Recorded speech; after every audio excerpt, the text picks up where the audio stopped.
In a world that seems to speed up by the day, where the pressure to achieve more and do it faster never lets up, it's no wonder so many of us are feeling drained, pulled in every direction. We've reached an era where prosperity has never been more abundant, yet anxiety and stress are more rampant than ever. Why is it that, despite all this progress, we can't seem to shake that feeling of unease? One major reason lies in our struggle with boundaries, or rather, our lack thereof. Boundaries are essential.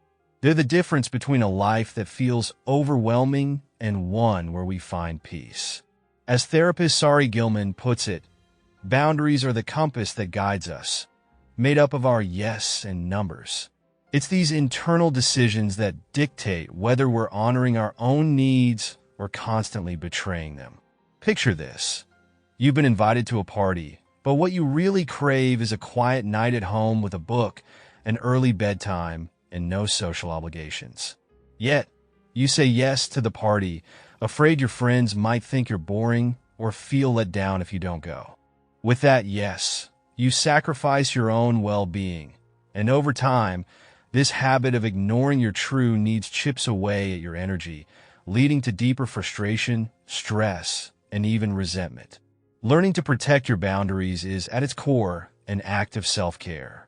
It's about embracing your authenticity and valuing yourself enough to say no when it's necessary. But setting boundaries isn't just about taking care of your needs. It's about understanding and tolerating the emotions that arise, not just within yourself, but from those around you as well. It can feel unsettling, especially if you've been accustomed to prioritizing others. When you start saying no to people and yes to yourself, it might upset some. It may even change your relationships.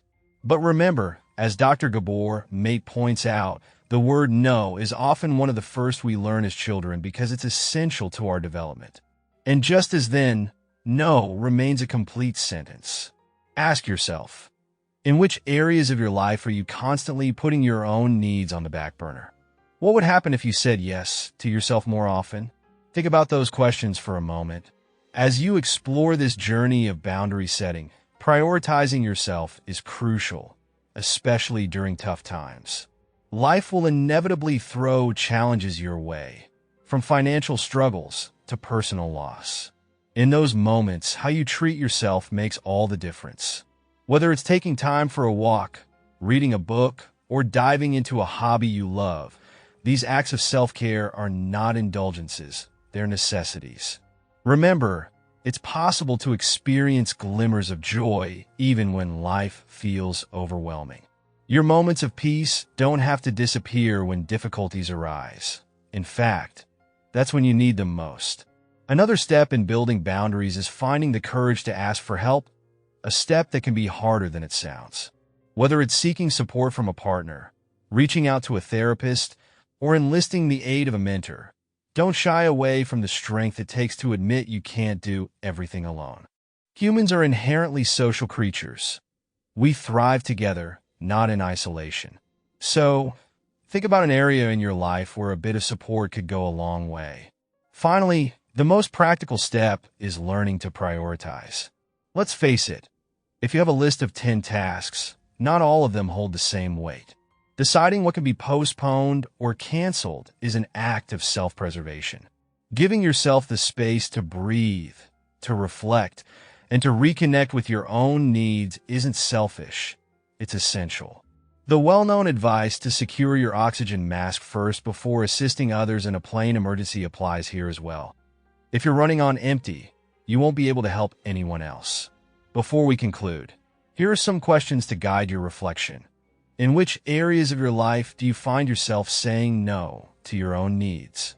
How can you say yes to yourself more frequently in these situations? Where in your life would you benefit from a little extra support?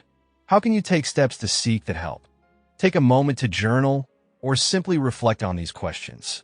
It's a step towards honoring yourself and finding the peace you deserve.